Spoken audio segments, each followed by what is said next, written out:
Saudara-saudara yang kasih dalam Tuhan,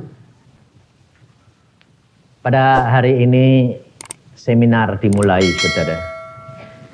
Sebetulnya seminar ini adalah lanjutan daripada seminar yang diadakan tahun yang lalu mengenai hidup di dalam roh. Pada waktu seminar hidup di dalam roh itu bulan September selesai, anak-anak Tuhan berdoa. Dan Tuhan mengatakan bahwa ini harus dilanjutkan tahun ini. Kemudian saya diminta sebetulnya menyambung langsung. Dan saya berdoa. Dan Tuhan mengatakan, saya dilihatkan malam hari. Saya berkata, kapan Tuhan Engkau suruh melanjutkan ini, kalau ini memang kehendak-Mu. Lalu saya dilihatkan bahwa yang saya pakai, papan tulis yang saya akan pakai, itu masih dipakai sama Petrus Agung. Oh, ngerti saya. Jadi kalau dia selesai, baru nanti. Nah, maka dari itu saudara, saya hanya sebagai seorang hamba Tuhan untuk menyampaikan apa yang Tuhan mau. Maka saya tanya kapan mulainya. Setelah dia selesai baru Tuhan mengatakan Januari. Baik, saya lakukan. Nah, dia melakukannya 1 tahun, saudara. Lalu saya tanya sama Tuhan, ini sampai kapan? Lalu Tuhan mengatakan hanya sampai bulan Juni. Jadi Juli selesai, sudah enggak. Setiap bulan cuma 2 kali. Senin, Selasa. Nah, saya sampai tidak bisa mengerti, saudara. Kenapa cuma 6 bulan? Mengapa cuma? Tuhan itu punya rencana yang luar biasa. Bahwa segala sesuatu itu Tuhan yang ngatur. Saudara tadi menyanyi bahwa Tuhan yang menciptakan, Tuhan yang menetapkan, segala-galanya Dia. Dan kita aminkan dah? Amin? Kalau amin, saudara mesti mengenal Dia. Sebab apa? Sebab ini dimulai dari kitab Kejadian terus nanti nyambung. Jadi ndak saudara, ndak sepotong-sepotong. Dan saya harus menyelesaikan yang Tuhan mau. Jangan saudara kira kalau 6 bulan saya disuruh pakai gini terus saya sudah tahu lalu sudah dikasih. Ndak, saudara. Tadi pagi 3:30 Tuhan berkata, bangun, sembahyang. Jam 2 sampai jam 3, kemudian saya tidur lagi. 3:30 Tuhan bilang, bangun. Terus sampai jam 7. Saya bilang, oke, nurut aja. Baru Tuhan ngomong, ini. Loh, sudah begitu sudah. Besoknya apa? Nggak tahu. Jadi jangan kira saudara, saya sudah dikasih tahu tinggal. Saya nggak pernah tahu, saudara. Jadi saya itu cuma corong menyampaikan. Nah, karena Tuhan mau, saudara, tahun ini, saudara harus benar-benar menghadapi kenyataan. Bahwa tahun ini tidak lebih baik dari tahun yang lalu. Tetapi saudara dan saya menjadi anak-anak Tuhan diberikan pengertian-pengertian apa yang kamu dan saya harus lakukan. Sebab kita menjadi anak Tuhan, Tuhan tuh punya rencana yang luar biasa. Kalau kita bicara tentang hal kemakmuran, Tuhan tidak menjanjikan kemakmuran terus-menerus. Tetapi ada harga yang saudara dan saya bayar.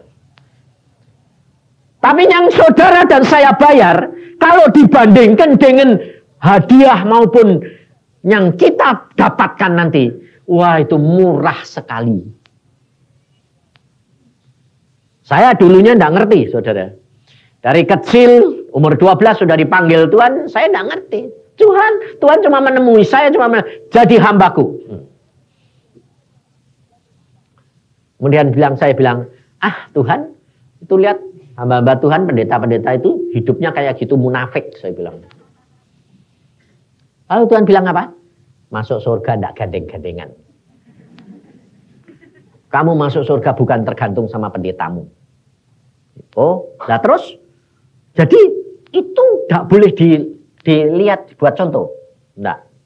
Setiap orang bertanggung jawab sendiri-sendiri. Maka dari itu saudara, lalu saya berkata, kalau jadi hambamu, apa yang saya harus lakukan? Baca Alkitab. Dia tidak mengatakan, percaya kepadaku. Tidak. Baca Alkitab. Dari Kejadian sampai Wahyu. Terus, alami. Maka kamu akan menikmati apa yang Bapakmu menjanjikan. Semua di dalam isi Alkitab. Ada bagiannya Tuhan, ada bagian kamu. Dan kamu harus melakukan hal itu. Maka Allahmu pasti melakukan.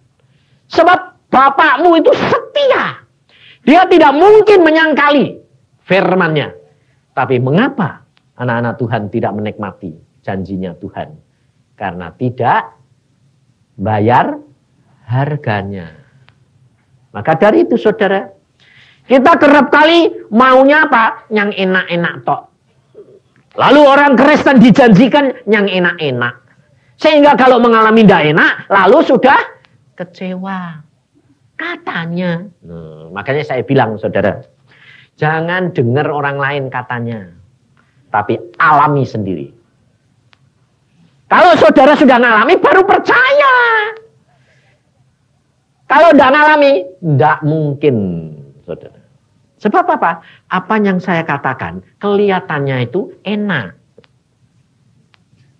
Tapi setelah dialami, lu kok tidak enak. Lalu kecewa. Kenapa? Karena saudara cuma dengar dari permulaan sama akhirnya. Di jalannya ini, tidak tahu. Jadi maunya firman langsung jadi. Betul lah. Contohnya saudara. Saudara sakit. Saudara berkata, Tuhan, aku kok sakit ini Tuhan sembuhin. Tuhan berkata begini, jangan takut. Aku pasti sembuhkan kamu. Terus, kalau kamu sudah dengar gitu, langsung kepengennya apa? Hah? Sembuh? Langsung tak? Enggak gitu. Makanya saya ingin supaya saudara belajar pengalaman saya. Apa yang saya alami, saya berikan. Tuhan apa kan katakan, saya sampaikan. Nah, saudara nanti ngalami dewe. Nanti kalau sudah ngalami, lalu, lu kok gitu ya? Tapi kalau sudah ngalami, lalu kamu menang. Waduh, sukacitanya tidak habis-habis. Seumur hidup. Luar biasa. Maka saudara perhatikan. Yang pertama, jadi orang Kristen itu harus tahu. Percaya, lalu tahu. Ya tahu, percaya Yesus. Ya, jadi orang Kristen mesti percaya Yesus. Pertama mesti percaya Yesus, ya. Bahwa dia Tuhan dan Allah kita. Nah, yang kedua, saudara harus tahu. Yang ketiga, saudara harus ngerti. Yang keempat apa? Ngalami. Yang kelima, nikmati. Sebetulnya gampang loh. Kelihatannya gampang saudara. Tapi poin-poin itu saudara tahu. Saudara harus mengalami, bayar harganya. Nah, untuk tahu, makanya itu saudara dan saya mesti pertama kali apa? Baca Alkitab. Coba di sini saya mau tanya ini. Ada enggak yang belum baca Alkitab? Jangan sudah, dia sudah banyak. Belum baca Alkitab. Ada enggak? Ayo jujur. Ada enggak? Hah? Coba angkat tangan. Mesti malu. Ada enggak? Oh, ada, di sana ada. Nah, itu jujur. Saudara, enggak usah khawatir.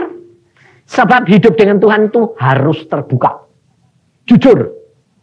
Nah, sudah baca. Nah, sudah baca itu supaya apa? Supaya tahu. Tapi kalau saudara cuma membaca sekali, umpamanya dari Kejadian sampai Wahyu cuma sekali, saudara bisa ngerti enggak? Enggak bakal ngerti, saudara. Mesti ulang. Nah, sudah dibaca ulang-ulang, saudara tidak akan ngalami sekaligus semua, mati. Nanti kalau saudara sudah membaca, sudah mulai mengerti, Tuhan akan ajar saudara untuk ngalami. Nah, itu sedikit demi sedikit, saudara. Banyak orang kepengennya itu langsung diubah. Karena apa? Firman Tuhan berkata apa? Bukankah kalau aku percaya Yesus, aku ciptaan yang baru. Memang diciptakan baru, tapi untuk menciptakan baru, yang lama harus dihancurin dulu. Lah dihancurin itu gepeng. Nah, kalau sekaligus, wah gepeng, saudara, sudah mati. Pelan-pelan, sedikit-sedikit, Tuhan itu luar biasa loh, sabari. Saudara, saya dirubah Tuhan, watak saya, itu 33 tahun. Loh, tapi kalau saudara nanti kayak saya 33 tahun, keburu Tuhannya datang. Ketinggalan. Makanya zaman sekarang ini harus cepat. Lah, tanaman kalau cepat itu nanam dari biji atau dicangkok? Nah, ini maksudnya Tuhan tuh kepengen supaya kamu nyangkok. Jadi cangkokan. Nah, tapi pohon yang dicangkok, lalu buahnya kebanyakan, ambruk. Karena cangkokan itu akarnya tidak pernah kuat. Nah, makanya harus dasarnya kuat. Dasarnya apa? Firman. Sebab ini kenyataan, saudara. Di Surabaya, saya tidur di rumahnya Pak Samudi, hamba Tuhan. Nah, saya pertama tidur itu berapa lama saya bilang, ini pohon mangga ini kok enggak berbuah-buah, kenapa sih? Saya bilang, ini pohon mangga enak enggak? Wah, luar biasa buahnya. Dia bilang, luar biasa buahnya. Tapi belum pernah berbuah. Lah aku kan kaget loh, mana buahnya? Itu cangkokan dari pohon yang saya makan. Tapi kamu belum ngalami toh? Belum. Lah kok kamu? Loh aku sudah ngerasakan induknya. Tapi ini cangkokannya belum berbuah. Oh, langsung saya bilang, loh Tuhan, ini kok tidak berbuah kenapa sih Tuhan? Lalu Tuhan berkata, pohon pun minta disayang dan dimengerti. Kalau aku tidak mengerti kamu, kamu tidak akan bisa berbuah. Oh, waktu Tuhan ngomong gitu, saya ngerti. Nah ini loh saudara, Tuhan kadang-kadang ngomong, tapi kamu nggak ngerti. Yang penting itu Tuhan ngomong, kamu ngerti. Ya toh? Langsung saya bilang, oh ngerti aku. Lalu istri tak panggil, sini kamu. Istrinya datang, istrinya gemuk. Lalu, ada apa? Kamu mau nggak pohonmu berbuah? Mau. Datengin, rangkul. Lalu dia bilang, hah? Jangan khawatir, suamimu tidak bakal cemburu wong ini pohon. Terus dirangkul. Nurut dia baik, saudara, nurut. Terus elus-elus. Lalu dirangkul, dilus-elus, saudara. Terus ngomong. Pohon kamu? Ya, ngomong. Pohon-pohon. Kamu harus berbuah. Aku tanam kamu itu supaya kamu berbuah lebat, supaya kamu jadi berkat untuk anak-anak Tuhan. Berbuah ya, ngomong. Yang lembut. Saudara, udah kamu perhatiin, kamu praktek, kamu alami. Karena ini firman Tuhan. Saudara, 4 bulan kemudian dia interukal saya dari Surabaya. Luar biasa. Kenapa? Waduh, bunganya itu penuh. Dan akhirnya berbuah banyak. Berapa? 250. Gede-gede. Saking besarnya, ambruk. Saudara. Ambruk, saudara. Roboh. Langsung dibilang, lu kok roboh? Sayangnya setengah mati. Mati akhirnya. Mati saudara. Aku bilang, loh kenapa? Kebanyakan buah. Akarnya gak kuat. Loh. Maka dari itu saudara. Lalu waktu saya datang, loh Tuhan kok roboh? Itulah orang Kristen kalau dicangkok. Tapi tidak punya dasar firman Tuhan yang kuat. Buahnya kebanyakan roboh. Makanya saudara, Tuhan itu bijaksana. Kadang-kadang saudara cuma diberi buah cuma satu-satu karena apa? Akarnya belum kuat. Nah ini di Jakarta. Saya khotbah gitu, saksi gitu di Jakarta ini. Ada nyonya. Nyonya ini galak luar biasa. Lalu dia bilang, Tuhan kalau saksinya Pak Yusa itu benar aku mau ngalami. Pohonku ini 25 tahun tidak pernah berbuah. 25 tahun. Kurus kering. Lalu dia langsung praktek besoknya. Dia bilang, lalu tidak dilus-lus saudara dituding. Pohon, kamu harus berbuah. Supaya jadi berkat. Tahu enggak? Kalau omongan hamba Tuhan itu benar, kamu harus berbuah. Saudara. Berbuah. Satu.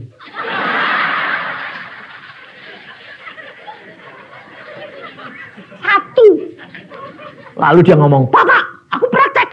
Tapi buahnya cuma satu. Lalu saya tanya sama Tuhan gini, Tuhan, kenapa sih buahnya satu? Lah pohonnya itu dimarahi.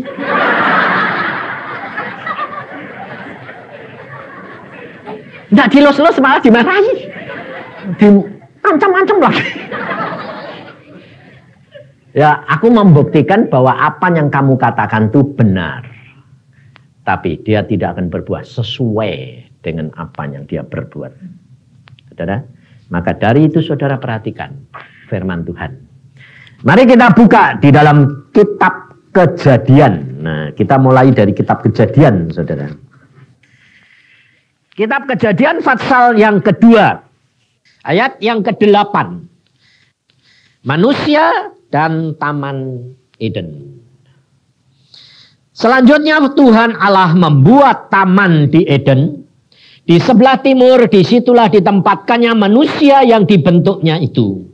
Lalu Tuhan Allah menumbuhkan berbagai-bagai pohon dari bumi yang menarik dan yang baik untuk dimakan buahnya.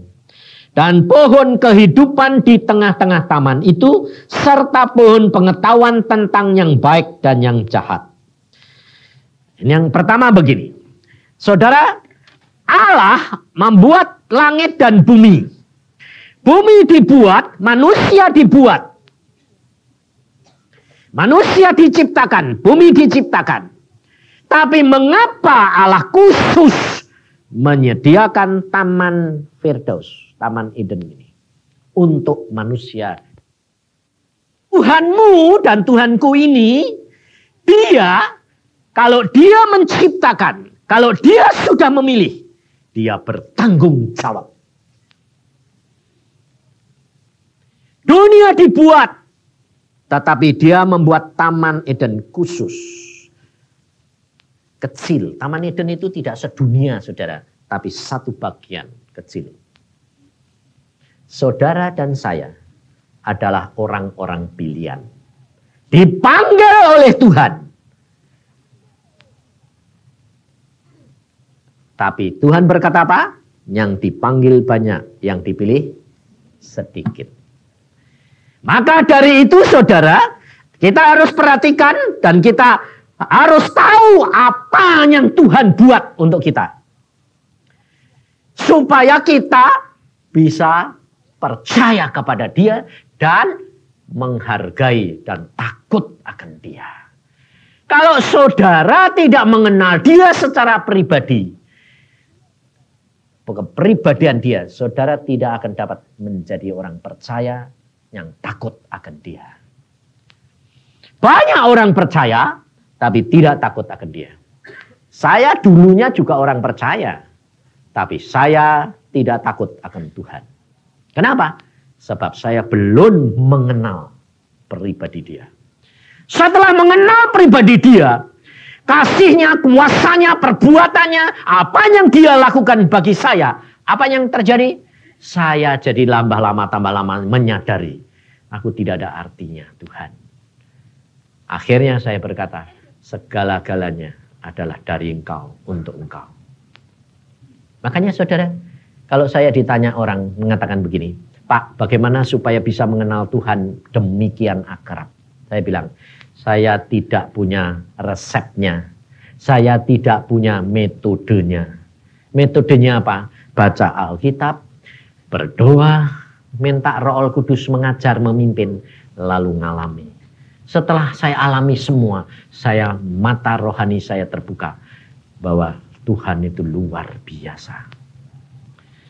Di dalam Alkitab, Allah kita, saudara, menyatakan dirinya, kalau saudara baca Wahyu, maka Tuhan itu berkilauan tidak bisa dilihat.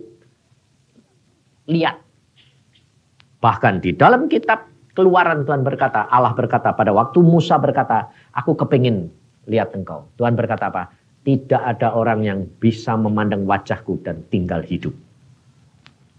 Bayangin. Karena Allah Bapa kita itu roh. Dia maha kuasa. Silaunya luar biasa. Jadi tidak pernah ada orang yang bisa lihat wajahnya siapa? Bapak, saudara. Jadi bukan wajahnya Tuhan Yesus, wajahnya Bapa. Karena dia maha kuasa. Tetapi dia tahu manusia itu tidak ada artinya. Tetapi pada waktu manusia, Adam dan Hawa yang diciptakan, di dalam Taman Firdaus pada saat itu, dia ngomong-ngomong dan dia nampak enggak wajahnya Bapa? Hah? Nampak saudara. Dia bergaul akrab. Alkitab berkata setiap sore Tuhan itu suka jalan-jalan di Taman Firdaus. Loh, lalu ketemu Adam ngobrol. Tapi setelah manusia jatuh dalam dosa, maka kemuliaan Allah hilang. Sejak itu Adam takut ketemu Allah. Makanya pada waktu dia sudah jatuh dalam dosa, Allah tanya Adam, kamu di mana? Menyembunyikan diri. Aku takut. Maka dari itu saudara. Dan saudara dan saya, turunannya sudah orang dosa. Sehingga saudara dan saya tetap tidak bisa lihat kemuliaan Bapa. Tetapi karena Allah mengasihi, Allah menurunkan dirinya, merendahkan dirinya. Dia menyuruh anaknya menjelma menjadi manusia seperti saudara dan saya. Dia bisa saudara lihat. Nah, maka pertama kita harus menyadari, kita harus kenalkan Allahmu yang sungguh-sungguh. Sekarang saya tanya, saudara harus tahu, Tuhan Yesus itu punya daging enggak? Hah? Punya daging dan tulang. Sebab itu tertulis di dalam Alkitab, di dalam Lukas pasal yang ke-24. Jadi yang pertama saudara harus kenali dulu Allahmu. Bagaimana dia merendahkan dirinya untuk supaya saudara dan saya mengenal akan Allahmu yang sebenarnya.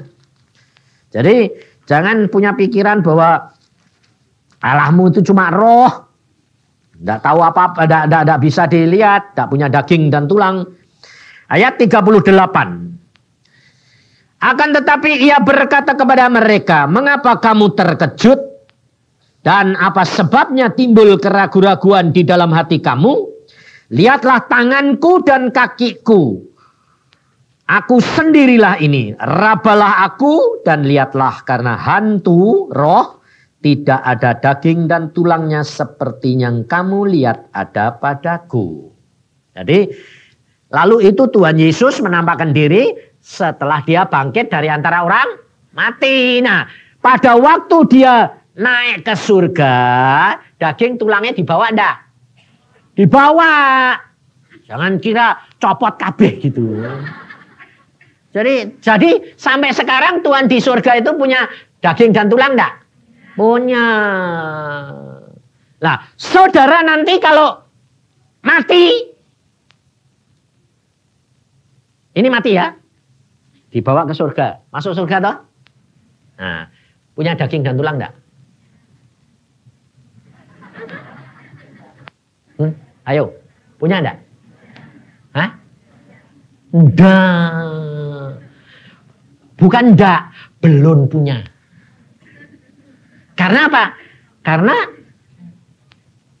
daging sama tulangnya masih di dunia. Nanti kalau Tuhan Yesus datang, nah, lalu Tuhan datang, lalu daging dan tulangmu itu bangkit, rohmu balik, terus masuk. Nah, punya daging dan tulang. Nah, lupa. Nah, kalau matinya sudah ratusan tahun kan tulangnya sudah kocar-kacir, Pak. Saudara, Tuhan itu luar biasa. Alkitab yang ngomong, saudara, bukan saya.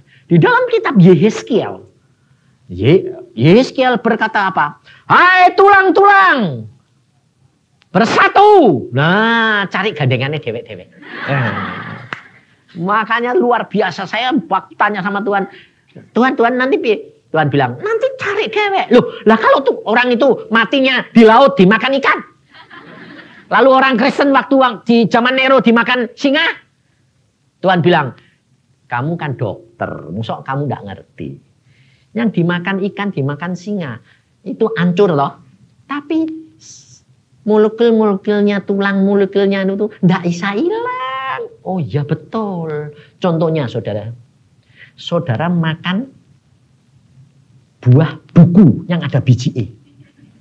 Nanti keluar biji E keluar. Biji E hancur apa keluar? Keluar lah. Keluar. Jadi enggak hancur. Oh, jadi nanti itu yang dimakan ikan mamanya dibawa arus ke sana. Nanti kalau engkau datang, sel-selnya itu molekulnya cari sendiri. Gabung. Lalu muncul dari laut. Masuk. Halo Tuhan. Jadi luar biasa. Saya bilang, saya diceritain gitu, saya ketawa sampai bilang, waduh luar biasa. Yang dimakan singa itu nanti ya gitu Tuhan. Sama. Wah cari sendiri. Wah rebutan gitu. Jadi, waduh luar biasa Tuhan. Ya. Nah, saudara, makanya saudara harus perhatikan. Kalau Allah dia itu nanti turun, dia bisa saudara rabah. Saudara bisa jamah. Kenapa saya gitu? Saya ngalami saudara. Saya ngalami sendiri. Waktu berdoa gitu. Jam 3 Tuhan datang. Saya bilang, saya dulunya tutup mata. Hadirat Tuhan datang luar biasa. Nah, nanti kita belajar tentang hadirat Tuhan dan pernyataan Tuhan. Jadi hadirat Tuhan itu, saudara tadi merasakan enggak sini? Rasanya ada hadirat. Tapi pernyataan Tuhan itu beda lagi. Seperti bangsa Israel waktu dituntun ke tanah Kanaan, itu ada tiang awan dan tiang api. Itu hadirat Tuhan toh. Tapi nanti kalau Tuhan mau menyatakan dirinya dan bicara, dia turun lagi melalui awan kabus ke kemah. Nah, itu pernyataan Tuhan. Tuhan menyatakan diri. Luar biasa. Jadi beda saudara. Nah, pada waktu saya sembahyang, saya rasa, Tuhannya datang. Lalu saya bilang, Tuhan engkau kok datang kenapa sih? Siapa? Aku bilang. Tahu gitu, terus bilang, saudara saya itu dilus-lus kepala saya. Loh kok dijamah? Lalu dia berkata, aku sayang kamu nak. Saya nangis luar biasa, buka mata, tak pikir apa kelihatan enggak? Buka, kelihatan saudara jubahnya, kakinya. Saya bilang, Tuhan, engkau kok sayang? Iya, Tuhan aku boleh ya Tuhan megang tubuhmu? Ya, tak pegang tangannya. Saudara, tubuh baru yang Tuhan katakan itu, ada tulang baru, daging baru. Itu tidak sama dengan kita gini, ndak. Beda saudara. Jadi tidak bisa dikatakan ini gini, oh kok bisa diraba ya Tuhan? Loh aku kan punya daging dan tulang. Wah, waktu saya cerita gitu, orang saudara ya Pak tidak percaya pasti karena apa? Dulu ngalami. Kalau sudah ngalami, nah, di Surabaya ada satu orang, ibu-ibu. Waktu dia sakit luar biasa, dia didatangi Tuhan. Dia ini sakitnya ini sudah parah loh saudara. Lalu dia dijamah Tuhan, didatengin. Dia dipikir suaminya. Dilus-lus sama Tuhan. Itu dia pikir suaminya. Waktu dipegang, tangannya suami ini kan lain. Dia kan sudah biasa megang tangannya suami. Tuh, tangannya siapa ini? Kok aneh? Kasar juga loh saudara. Karena Tuhan Yesus itu tukang kayu. Sampai dia bilang, loh tangannya kok kasar? Waktu dilihat lubang, lalu dia bilang, Tuhan, aku datang menyembuhkan engkau. Sembuh, saudara. Tidak bisa makan, tidak bisa minum, tidak bisa jalan. Tahu-tahu jalan, sampai suaminya kabeh. Loh, kamu kemana? Loh, aku bisa jalan. Sembuh, saudara. Dia berkata, apa yang dikatakan? Yusa, benar, saya ngalami. Saya ketemu, saya merabah tangan Tuhan. Maka dari itu saudara, saya bilang apa? Alami.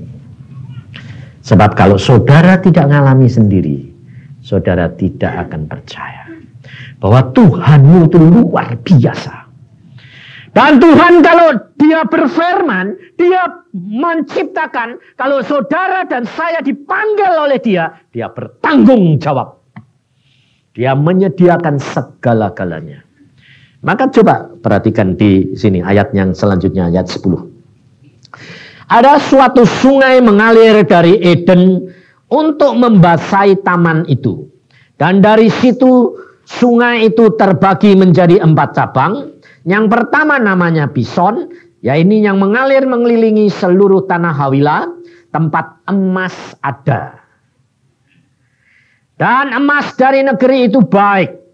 Di sana ada damar bedola dan batu krisopras. Nama sungai yang kedua ialah Gihon, yakni yang mengalir mengelilingi seluruh tanah Kusi. Nama sungai yang ketiga ialah Tigris, yang mengalir ke sebelah timur Asyur, dan sungai yang keempat adalah Efrat. Nah, saudara, di sini perhatikan, ada emas, ada batu permata, ya dah? Komplit enggak? Buat apa? Saudara tahu? Cuma ada Adam dan Hawa. Tapi Allah sudah menyiapkan segala-galanya. Emas, perak, permata, Tuhan sudah sediakan. Sebab Tuhan itu tahu saudara, bahwa saudara dan saya hidup di dalam dunia daging, itu membutuhkan semuanya itu. Dan Tuhan sudah sediakan. Tetapi perhatikan, di dalam Tuhan menyediakan taman itu, segala makanan boleh kamu makan, tapi di situ ditaruh 2 pohon. Pohon kehidupan dan pohon pengetahuan. Buat apa? Mungkin saudara berkata, ya gara-gara sih Tuhan itu dikasih itu sehingga itu dipakai setan untuk nyobain. Dan manusia jatuh. Tidak. Sengaja memang Tuhan berikan. Kenapa? Karena Tuhan menuntut saudara. Aku sudah lakukan segala perkara. Dari sudut kamu, nyatakan ketaatanmu. Penurutanmu. Saudara mempunyai anak. Saudara sudah lakukan segala perkara yang saudara punya. Saudara berikan. Apa yang saudara inginkan. Dia persis menurut apa yang kau mau. Betul kan? Itu wataknya Tuhan. Maka dari itu saudara, sengaja sama Tuhan ditaruh di situ. Nah, ini sungai-sungai ini sekarang ada di mana? Di timur tengah. Nah, lalu Taman Ferdosnya di mana? Hilang atau enggak? Hilang. Hilangnya di mana? Dibawa Tuhan Firdaus sekarang. Surga tingkat 3. Kalau kamu baca Alkitab, pada waktu Paulus dibawa ke surga, dia dibawa ke Firdaus. Itu surga tingkat 3. Firdaus itu dulunya di dunia dipotong Tuhan. Makanya di sana, di tempat pertemuan sungai ini sudah diselidiki, terjadi di situ itu rawa. Bukan tanah lagi, tapi rawa. Waktu diselidiki oleh arkeolog, kok tanah ini sepertinya hilang, dipotong. Dan waktu saya doa Tuhan, engkau punya, saya tuh nakal saudara. Saya kalau baca Alkitab tuh diskusi sama Tuhan tuh pakai akal, nakal saya. Saya gini, Tuhan, engkau bikin dunia ini kan gagal loh. Loh, ya toh? Nyatanya hancur dibuat mainan setan, saya bilang. Gagal toh Tuhan? Tuhan bilang, aku tidak pernah gagal. Oh, mana bukti nih? Aku bilang itu. Lalu Tuhan berkata, kamu tahu aku membuat dunia ini dari mana? Dari aku menciptakan. Ya, betul? Nah, nanti dunia kan akhirnya di Wahyu 21, dunia mbak hancurin. Hilang toh? Tuhan bilang, aku enggak kalah pinter sama setan. Aku enggak pernah gagal. Caranya? Nah, kamu perhatiin, Tuhan bilang.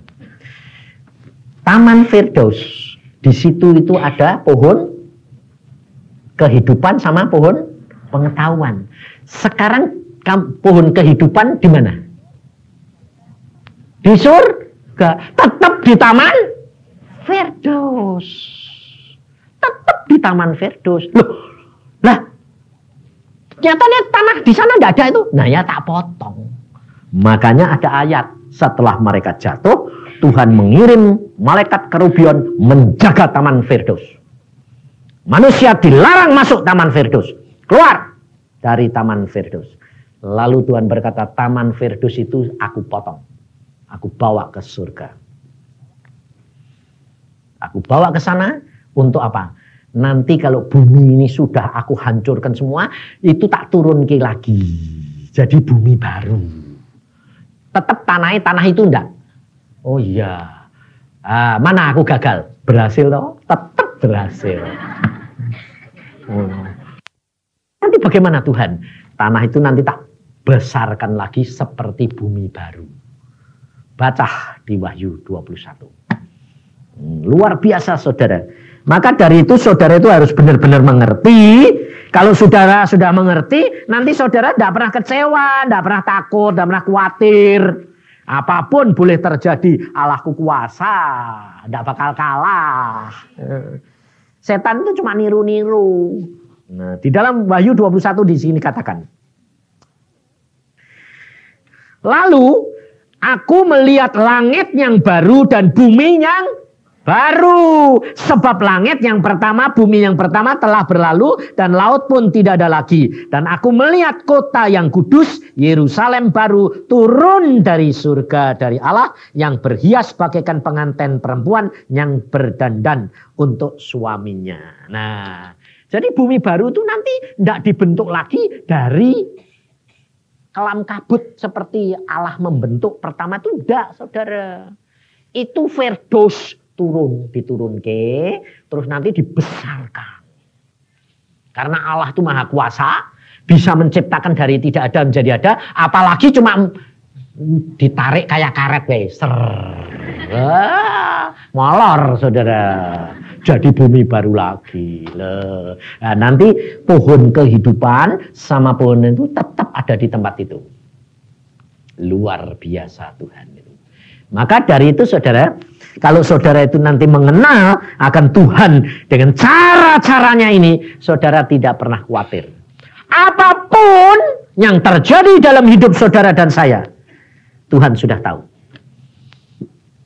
Tapi ada harga yang saudara dan saya harus bayar. Harga apa?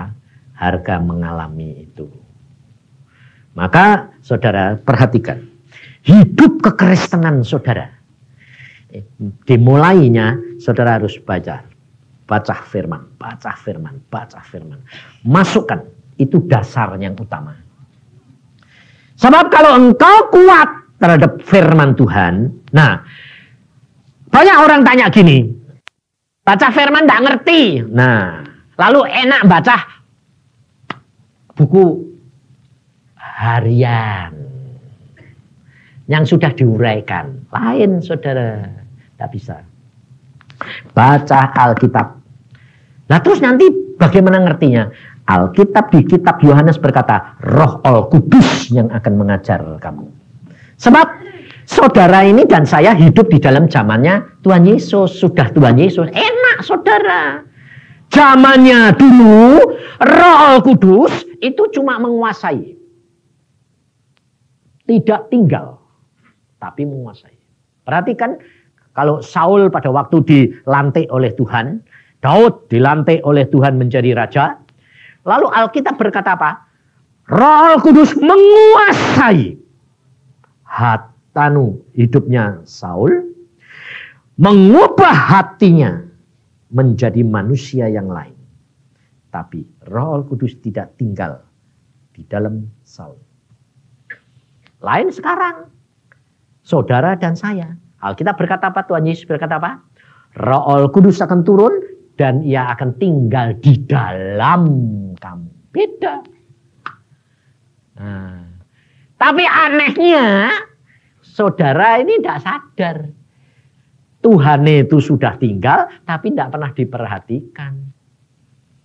Nah ini masalahnya, sehingga saudara tidak bisa diubah menjadi baru. Padahal saudara sudah punya bagian. Nah bagaimana? Kalau saudara punya tamu di rumah, tamu yang kamu hormati, Roh Kudus. Lalu saudara kalau punya tamu di rumah yang saudara hormati, tiap pagi kamu sediai makanan, kamu ajak ngomong, ajak ngobrol, bisa konseling enggak? Hah? Ternyata kamu enggak lakukan itu dah? Enggak. Makanya saya itu tidak mau tidur diminta tidur di rumah orang-orang itu, tidak mau saya. Kenapa? Kalau tidur di rumahnya nanti saya tidak bisa banyak sembahyang. Kenapa? Diajak konseling terus.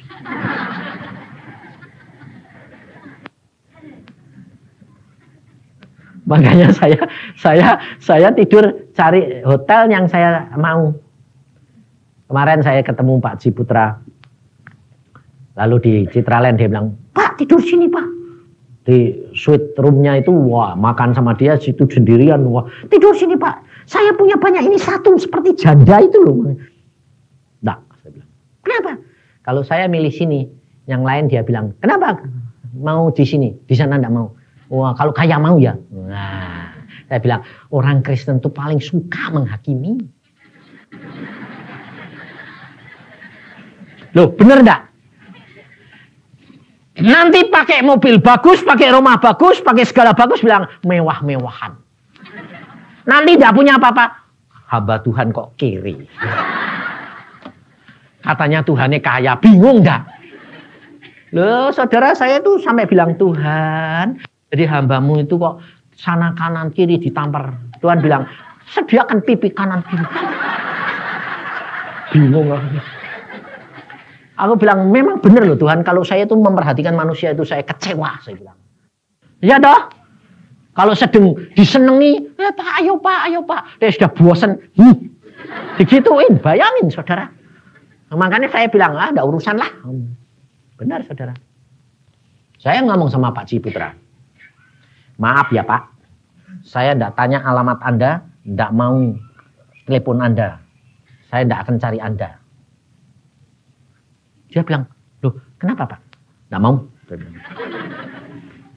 Sebabnya apa? Nanti kalau saya punya telepon, punya alamat Anda, saya punya kesusahan apa-apa, saya butuh apa, saya bisa cari kamu. Loh, lah kalau saya bisa nolong, lebih baik Pak. Lah justru saya nggak mau. Kenapa? Itu jerat. Sebab Alkitab berkata, terkutuk orang yang berharap pada manusia. Ya dah? Makanya biarin Tuhan saja yang ngurusin. Ngapain harap sama Tuhan paling safe?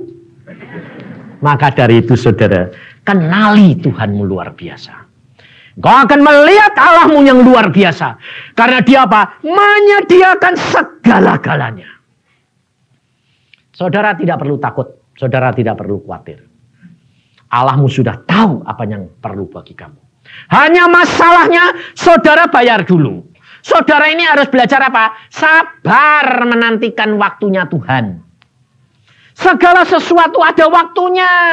Saudara baca Alkitab, nanti bacanya baru satu kejadian sampai Wahyu sudah selesai bilang, mana? Baru sampai tahap tahu, belum ngerti, sudah mana? Terus saya bilang, bangun pagi. Baru bangun pagi sebulan, 2 bulan, mana lah? Aku bilang, kamu ini mau ngatur Tuhan atau Tuhan yang ngatur kamu? Nah, iya ngerti toh. Tuhannya ngatur aku gitu toh. Tapi nyatanya kamu ngatur Tuhan toh. Nah itu saudara jangan gitu. Saudara baca saja bagian saudara. Nah ini saya kasih tahu rahasianya. Tuhan itu punya watak sifat aneh. Kalau kamu mau, dia tidak mau. Kamu tidak mau, dia mau. Itu Tuhan. Aneh toh? Kenapa gitu? Sebab Tuhan mau menunjukkan aku yang berkuasa, bukan kamu. Jadi aneh. Tapi Tuhan jangan kamu tipu. Artinya gini, pura-pura tidak mau, tapi mau. Wah, bisa. Jadi kamu bilang, mau Tuhan. Aku tidak mau, tapi tidak bisa. Sebab itu mesti alami. Ngalaminya bagaimana? Saya ngalami saudara. Saya ngalami gini. Saya pas tidak punya duit. Karena saya sudah tahu watak Tuhan. Saya tidak punya duit. Terus ada orang ngasih. Saya bilang. Wah. Tapi karena saya tahu watak Tuhan. Tapi saya sudah bilang. Wah lumayan. Tapi karena saya tahu watak Tuhan. Saya bilang gini. Tuhan ini buat siapa? Ya tak? Saya sudah tahu kalau aku mau dia tidak mau. Nah, jadi saya aja gini. Tuhan bahasa apa Tuhan? Tuhan ini bilang gini. Gitu itu. Saya tidak dijawab Tuhan. Apa? Gitu. Waduh aku sudah ngerti. Waduh mateng. Ketahuan. Udah, makanya itu ngalami. Saya bilang gini. Ya ngerti. Tak buat aku toh. Ya memang buat kamu. Kenapa? Karena kamu belum sudah kepingin. Saudara, tidak dikasih saudara. Nah terus buat siapa Tuhan? Berikan orang itu. Berapa? Semua. Ya sudahlah. Jadi jangan kira kalau saya hamba Tuhan sudah kenal Tuhan gini terus masih tidak kepingin siapa bilang. Wong kita hidup di dunia masih punya daging saudara. Pengen makan enak. Terus saudara tahu datang lagi, wah 2 kali, tak pikir lumayan lah. Karena firman Tuhan tidak pernah mau utang. Senang dong saya. Saya bilang, Tuhan buat siapa? Lalu orang bilang, loh ini bukan buat aku. Hatimu masih kepingin. Saya angin saudara. Saya tak berani sekarang kalau ada persembahan itu. Enggak. Saya bilang, Tuhan, kalau saya diberi, umpamanya kemarin saudara terus terang. Saya pelayanan seminggu, saya dapat persembahan. Bos, gede. Kalau saya bilang gede, aku ngerti. Gede gom ya. Karena bagian saya sama dia sama. Gede. Pasti gede. Tapi kalau kecil kan ditaruh amplop, ini taruh kantong kresek. Ya toh? Jadi saya tahu gede, tapi saya tidak mau lihat saudara, sebab saya sudah tahu watak dia. Saya bilang, Tuhan, karena Engkau sudah ngomong, aku tidak boleh terima persembahan. Saya tidak akan terima. Tapi saya cuma kepengen lihat.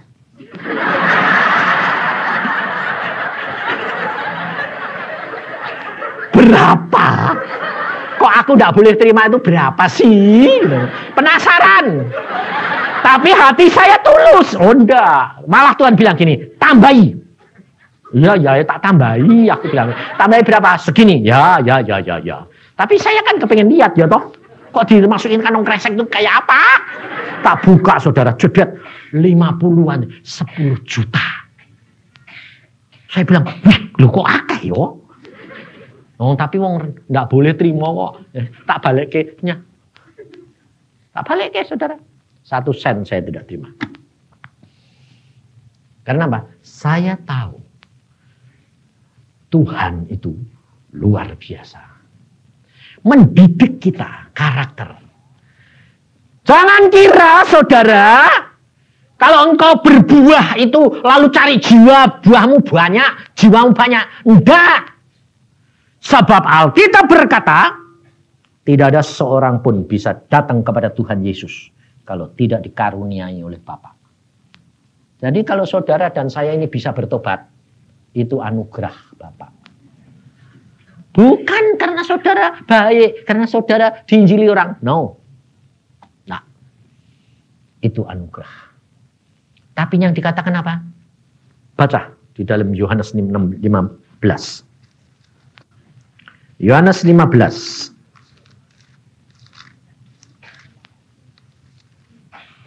Ayat 8.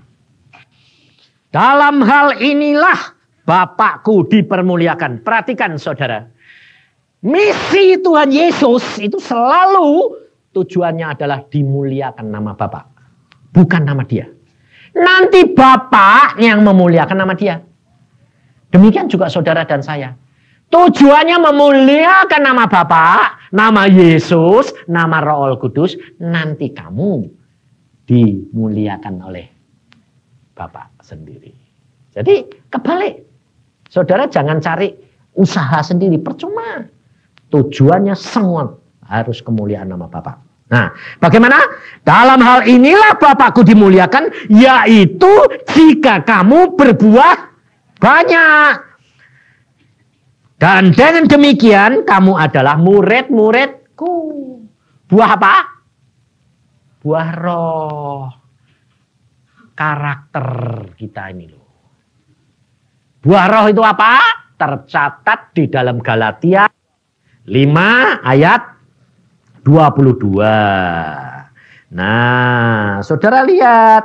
Saudara ini sudah berbuah belum? Buahnya banyak apa sedikit? Tetapi buah roh ialah kasih, sukacita, damai sejahtera, kesabaran, kemurahan, kebaikan, kesetiaan, kelemah lembutan, penguasaan diri. Nah, tapi kalau saudara lihat buah roh, hati-hati. Hati-hatinya apa? Buah roh ini hanya bisa timbul kalau perbuatan daging hilang. Buah roh ini bisa muncul kalau perbuatan dagingmu dikikis. Kalau daging perbuatan daging masih, ini bantut, buahnya tidak bisa tumbuh. Nah, perbuatan daging ayat 19. Perbuatan daging telah nyata yaitu percabulan, kecemaran, hawa nafsu, penyembahan berhala, sihir, perseteruan, perselisihan, iri hati, amarah, kepentingan diri sendiri, percidraan, roh pemecah, kedengkian, kemabukan, pesta pora, dan sebagainya. Jangan saudara kejar, aku mau berbuah-buah roh, buah roh. Buah roh itu bisa tumbuh dengan sendirinya karena itu pekerjaan Roh Kudus. Dan kamu mau, tetapi bagian kamu apa? Perbuatan daging itu tadi disangkali, dibuang, dikerat. Itu bagian saudara. Jadi orang kerap kali mengejar buah roh, tapi dia tidak mau buang ini. Tinggi hati, iri hati, percabulan. Udah, gak mau. Tetap jalanin. Itu yang membuat buah roh tidak tumbuh. Tidak berhasil. Jadi saudara dan saya belajar firman ini perlunya apa? Kita tahu, kita melakukan bagian kita. Bapa, Allah, Yesus, Tuhan Roh Kudus akan melakukan bagiannya. Jangan saudara ngurusi bagian Allah. Karena apa? Kerap kali saudara ini mengurusi bagian Allah. Karena Allah kuasa. Kalau mau kan bisa. Ya gampang, wah memang Tuhan mau bikin apa ya gampang. Tapi lakukan bagian Anda. Apa? Nurut. Tuhan sediakan di Taman Eden semuanya. Tapi Tuhan berkata, jangan ambil buah pengetahuan itu. Tuhan cuma menuntut apa? Lakukan bagiannya. Turuti firman Tuhan. Engkau akan dapat segala-galanya. Luar biasa alam. Nah, maka dari itu saudara, Tuhan mengatakan begini, waktu kita mengadakan seminar ini, kita doa dulu. Doa.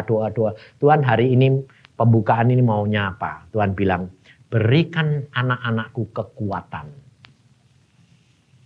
untuk masuk ke dalam tahun 99 ini.